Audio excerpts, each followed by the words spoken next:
everybody. So firstly, I want to apologize for the last video. I was still in shock when I filmed it. I was still crying. It took me a really long time to finish the bunnies that evening because I was so upset. I've calmed down since, obviously, and I've consulted with some friends, rabbit breeder friends, on what their take was for what happened, and we pretty much all came to the same conclusion. And I'm not gonna do a necropsy on Sisco. It would be pointless because the rundown is, it's so certain that what we came to the conclusion of is what happened, that there's just no point in trying to look any further. I'm very upset. I'm still gonna miss her a lot. I was very afraid for her this fall, and turns out I was right to be afraid for her. Basically, what happened is she had a really difficult labor this fall, and she lost the baby because it was too big. She had a really hard time delivering it, and I was really afraid she was gonna die at the time. Thank you for spraying me. I still have a doctor appointment, you know. Sorry, I just let Nagari run loose to play, and he sprayed me. So anyways,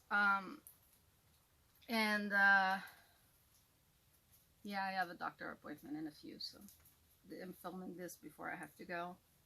So this was, oh well. So yeah, so basically what happened is probably she had a tear. I knew she had a tear at the time. It was obvious. She was in pain. She was exhausted when she finished delivering that baby, which is why I gave her painkillers at the time and why I was so worried for her. This is what, 2-3 months ago now, at least. No more than 2. It has to be at least 3 months, maybe 4. You can look at when I posted the Worried for Sisco videos. But yeah, basically, she looked better. I mean, she was binkying, she was having fun, she was very active, she did not lose weight, she ate as normal, she drank as normal, her pee looked normal, her poop looked normal. All the check boxes of a healthy bunny were checked. Nothing was wrong with her. She was healthy, she didn't have parasites, she had plenty of fur, all the stuff, you know? But the thing is, there is something that can happen, especially after surgery, which she did not have, but she had that difficult labor, where, yes, you heal, you're better, but then one of the blood vessels becomes weak, like, especially if it's a main blood vessel, it's very dangerous. And what happens is that the blood vessel causes a ulcer filled with blood, and if it's connected to a very important blood vessels, that's extremely dangerous, because what eventually happens is that the bubble of blood will pop, and then they're gonna bleed out. This happens even in humans. The breeder friend I contacted to get her opinion of, her stepmom had cancer, lung cancer. She had surgery and treatments, and she was in remission, and she was doing awesome, you know, she was really good. And like, one day she went to the bathroom and a blood vessel popped like the blood ulcer popped in her lungs. And not only did she drown on her own blood because her lungs got filled up, but she kept bleeding out. And regardless if she had drowned or not, she would have bled out within a couple minutes, because when it happens, it's extremely quick and extremely dangerous. I watch a lot of medical documentaries and whatnot, and there's one I saw one time about a lady that had one such blood vessel weakness, and it was in her brain, and she'd actually gone to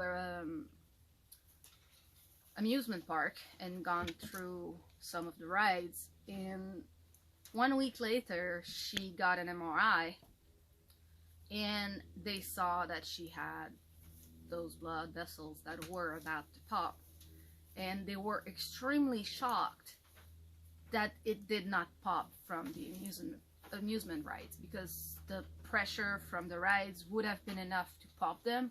So she was extremely lucky that they did not pop while she was on the rides, because if they had, she would have died right there. But she got lucky they didn't pop, and because she happened to get an MRI for a different condition, they saw those issues, and she had emergency brain surgery to fix that. So those are two examples in humans where it has happened and could have happened, and the lady got very lucky that it was detected and that it didn't pop in the amusement rides. So it happens. That's something that it's very sudden, and sometimes, unless you get lucky and just happen to have a test performed that detects the issue and that the doctors who analyze the readings notice the issue, you could die just like that. And bunnies have very little blood. They really don't have much. Like, it's not even half a cup. It's less than that. It's just that they have really thick blood, and so they really don't have much. And basically what was shown in the previous video that you could see in the cage and under the cage, I did not show the body. She had a lot of blood under her. What I showed in there was basically all the blood a bunny has. That was almost like, I would say, even my breeder friend was like, that's 90% of the blood of a rabbit at least. So the conclusion is, because of her difficult labor and fall, she developed one such weakness. And the thing is, a couple days before she died, I put her in that big cage. She was in a smaller cage right before, and I put her in that cage because that's basically the jungle gym cage.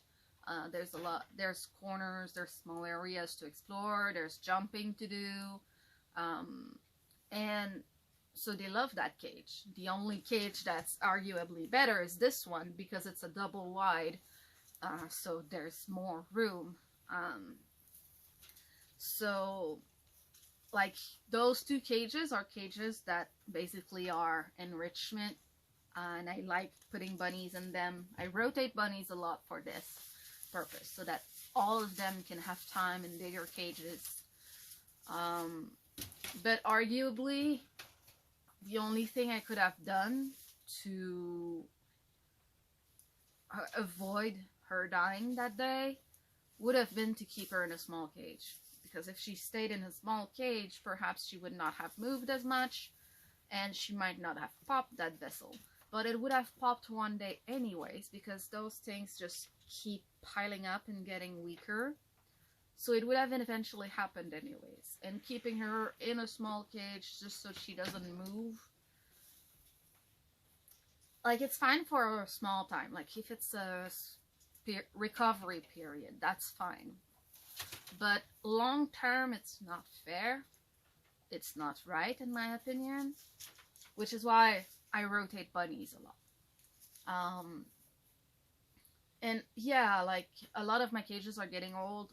I've been wanting to build new cages. There's 3 behind the gazebo that are half built. It's just that last year I was so unwell all year long. I was barely functional all year long. I was not able to work on them at all. So those cages have been sitting there unfinished for over a year now, because I was so unwell. I could not work on them. And this summer it's gonna be one of my priorities to finish those cages, but I still have to wait for spring because right now they're buried in snow, so there's not much I can do there. But yeah, basically, what could have I done to avoid her death at the point we were at? Keeping her in a small cage so she doesn't move. That's just a ticking bomb anyways. Taking her to the vet and having a scan and then surgery. But like, she was healthy.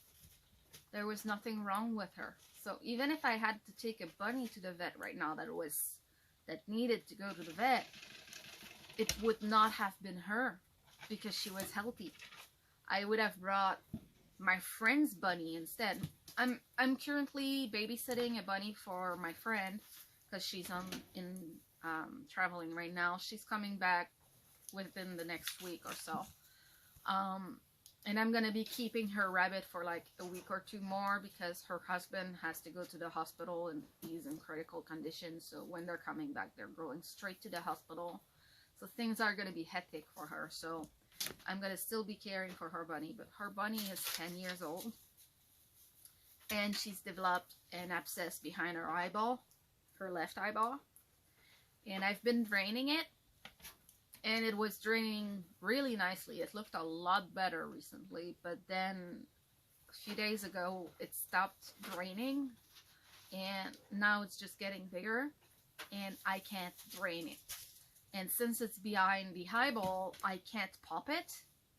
Like if it was anywhere else on the body, I could pop it. You know, I have treatments. I can, you call it lancing, basically. And I've done plenty of that throughout raising bunnies before. But because it's behind the eyeball, I really don't have access. So she needs to go to the vet. Out of all the rabbits that I own, none of my bunnies nearly need a vet visit as much as that rabbit does. But she's not mine. And I'm just babysitting her, and I just don't have the money. So while I really am in the opinion that that rabbit does need to go to the vet, and it's actually getting urgent in my opinion, all I can do is tell my friend, and if she says no, I can't do anything, you know? And yeah, you could argue, well, just take her yourself. I don't have the money. I'm not gonna spend $500 on a rabbit that's 10 years old and not even mine. I'm sorry. I have, like, I had an appointment this morning and my dad has to pay for the appointment because I don't have the money. I'm stretched very thin. I get financial support from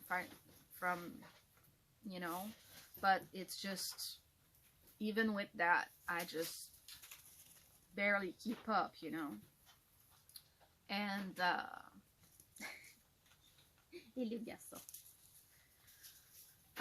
somebody's doing zoomies. So realistically speaking, there was basically nothing that could have been realistically done unless luck was and all the planets in the universe aligned just right to where things happen to turn out a certain way. So while I'm very upset, and I'm really, really, really gonna miss her, I have to accept what happened. It's a freak accident. It was my first time witnessing such that type of accident, and it's very upsetting. I would say that all the bunny deaths I've witnessed, because sadly, when you breed rabbits, there are bunny deaths. It happens, you know. It's part of nature. Which is part of why I really do not like the dwarf gene, but that's a different story that I'm gonna film for one of my viewers, explaining the dwarf gene and everything. So it's just, I'm gonna miss her.